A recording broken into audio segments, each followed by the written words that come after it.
All right, everybody, thanks for joining me here at PowerModz. It's question and answer period time. Beaver Dammer mentioned made a comment on a video back with my 700 ZX chassis. He said, "You lost me as soon as you said old sleds aren't comfy. New sleds look like bleep, and they're uncomfortable. I'll take my older sled any day." Well, you know what? I ride them all, and my personal opinion is that new sleds are more comfortable. I still ride the old ones. That's just the way it is. But I'll take them all. I'll take anything I can get this butt onto. Ethan Dow commented on my drone video overlooking my kids when their ski broke. "This is hilarious. I remember rolling my tiny Polaris 120 in a ditch when I was 4. I'm 14 now and ride a Polaris Rush 600. Attaboy. On the Jet Elmo video, when I melted Elmo, that stupid doll thing. Jet fuel can't melt steel Elmos. Interesting. Black Man Ops, in respect to the video of the rocket performance sandblasting or blasting media of the 800R build that I did, the 860 big bore that's in the IQR. He said, "Annoyed with the disrespect shown the guest. Put down the darn wrench." I don't think I disrespect guests. Do I ever disrespect a guest, Jamie? Do I disrespect guests? When we were standing at the show, remember, and he was showing me that, and I should have put the wrench down. When we were the water blast. Yeah. I don't know. I don't know what he's talking about. But I'll try to be more respectful of my guests. The only person I really tell is Jamie that I can think of. Have you ever thought about this is Sledman Yamaha? Have you ever thought about doing a mudding mod on a 4-wheeler? Yes, I have thought about it, and it might happen. Hopefully, maybe this year. We'll see. I got Alyssa Locklear, she says, or yeah, pretty sure that's a she. "I got a 250 Trailblazer and it's popping at full throttle." What does that mean? It means that it's probably running lean. Could be running lean, could be running rich. Check your plugs, that'll tell you. If they're whitish colored, whitish gray, lean, they're really fouled up, then it's running rich. Colin Hennessy says on that same video of tearing that 800 apart at the show, "That's a bit of a rough way of splitting the crankcase with a screwdriver. I wouldn't do that. Chances of damaging it would be high. A rubber mallet or a small block of wood is much safer." You're darn right it is. Just didn't have any at the Toronto Snowmobile ATV and Power Sports show. They don't have a very good lineup of tools there for us. Jeff Alt wants me to do a full review of the RMK GPS display. I could do that. It's pretty cool. It's gotten out of us a couple binds in the middle of Quebec. It sort of got us back to the trail when we kind of got lost. Jose Ramos says, "I got a question. I have an 88 Wildcat 650. What would the normal operating temperature be?" Usually a normal operating temperature of any kind of sled is anywhere between like 125 and 135, 140. You know, anything warmer than that, and then, I mean, they can still run warmer than that, but that's kind of optimal. Paul Sneve Breastback.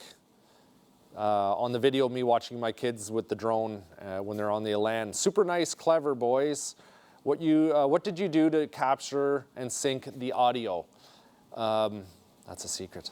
No, actually all I do is I use the H4N sound recording device. I attached it to the front of the snowmobile. It's an amazing machine. It picks up every sound around. You can hear the drone even. And I just had the boys ride around, and then I just sync the sounds whenever I can. If I'm doing a skidder video or a snowmobile video, I'll just superimpose what I think should be the proper sounds at certain times, and it usually seems to work. Thompson said, "What kind of skid did you put under the Elan when it was the 540? That was a timber sled skid." Mark Bow says, "Dad, get that Indy Light running." Cool video. Thanks for watching, buddy. Yes, NSX commented, "Are you in Canada?" Yes, we are. Fully right in Ottawa, Canada.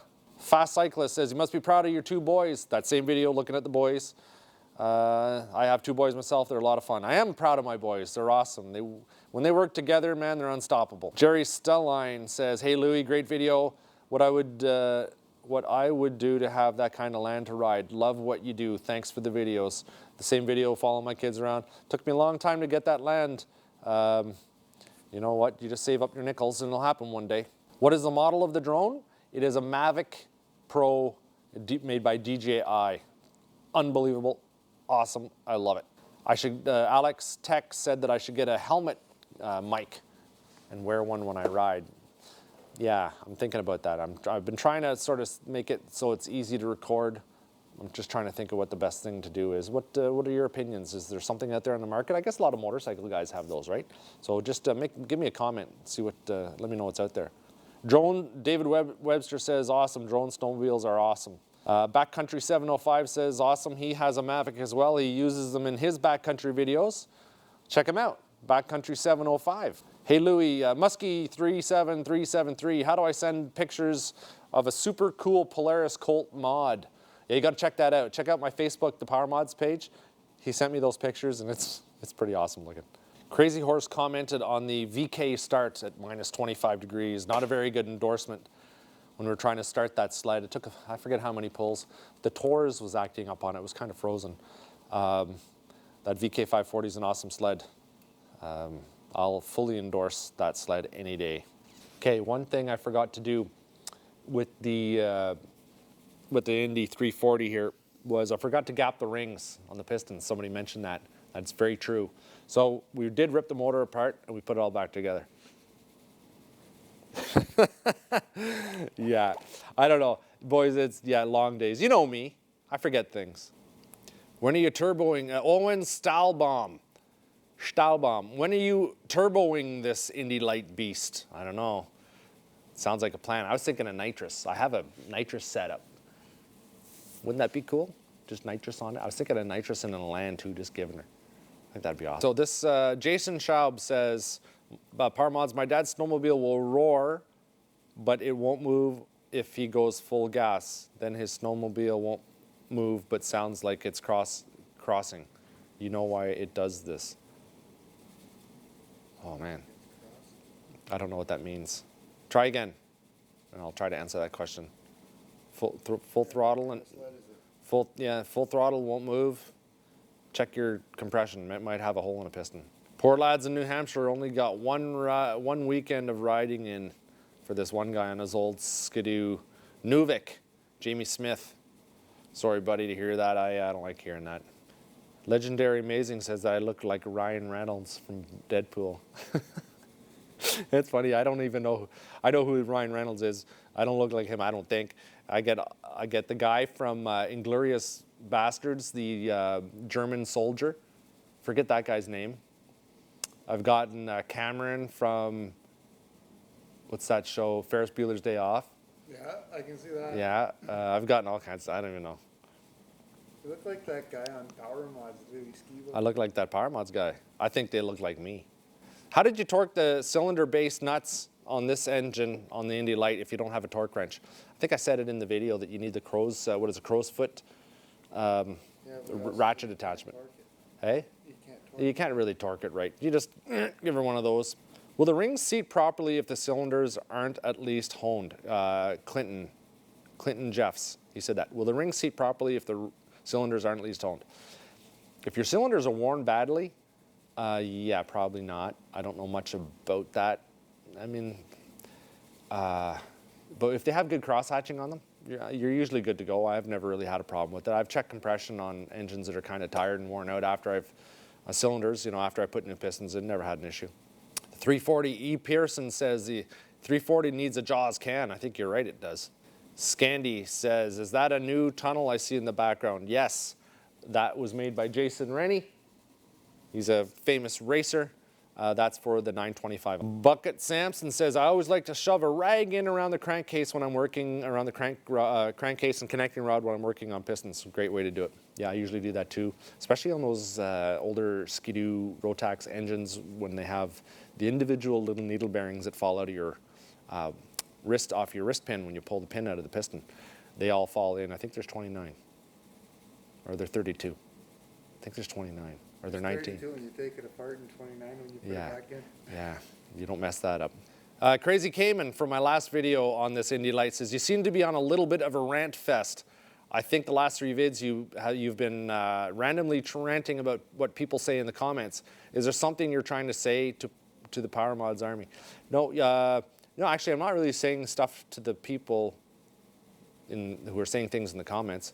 I'm just getting, I just get on a rant sometimes about things. Most of the time you guys don't get to see that. I've got all kinds of them. We just don't put them on the air. Now, it's usually something that happens to me, and I bring it in and I just start talking about things. The whole thing about the cans. You know, people are getting trails closed because they're running with cans. I'm a full supporter of cans, but I'm also a full supporter of not having a can through a populated area that's going to get trails closed down. That's it. That's only common sense. You know, if they, you know, it's like if a trail goes through a farmer's property, stay on the trail. Don't go ripping through his fields. Don't do that. As much as you want to open them up in the fields and have the fun, it's not where, you know, stay between the markers.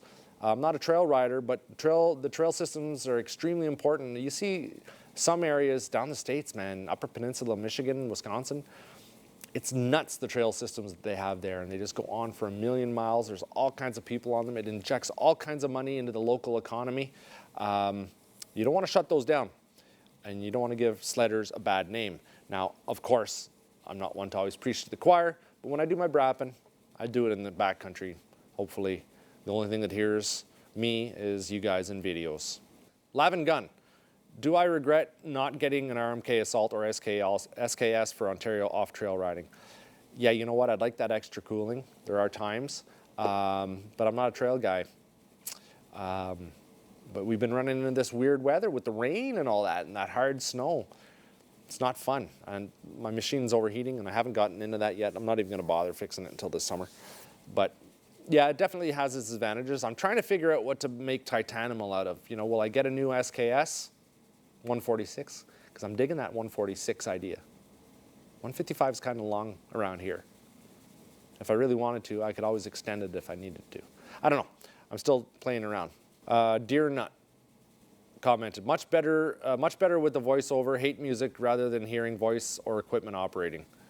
Everybody has their opinion. You know, sometimes I'll play music over videos. Sometimes, you know, with this drone, the drone doesn't record sound, obviously, because all you'd hear is buzzing. So I put sound over that, or I can just talk and tell people what I'm doing. Because I get so many comments from all different sides. You know, tell us what you're doing. Do a voiceover, or you know, shut the noise in the machine off and just tell us. Or I want to hear the diesel. I want to hear the Detroit just rocking. And so I try to mix it up. Try to do the best I can. Sometimes I put the same video up with sound, and then with me, voiceover, I'll probably do more of that. Subpower Gaming says you shouldn't hit it with the thing on the Indy Light. Yeah, I hit everything with the thing. If I got a thing, I'm going to hit something with it. What does that mean? Okay, and we'll do one more. Joe Estes on the Milling the Black Walnut video. You should X-ray your logs, or some people, in a perfect world you could have X-rayed the log so we didn't hit that spike in there. When buyers' logs come to bid on trees, they X-ray the lumber for this reason. A lot of guys use a metal detector. We do have a metal detector. I think I'll bring it up there next time we go up. The trees I get from the city area, a lot of them have hammered nails in there and little tags on them and all kinds of stuff. But that's it. That's enough for today. I got to get home. Jamie's got to get home. We got this thing running. I think it still runs. Does it still run? Let's see. I better find out. No. Oh, I didn't put the caps on it. No matter what I do, it's not going to start if I don't have these on it.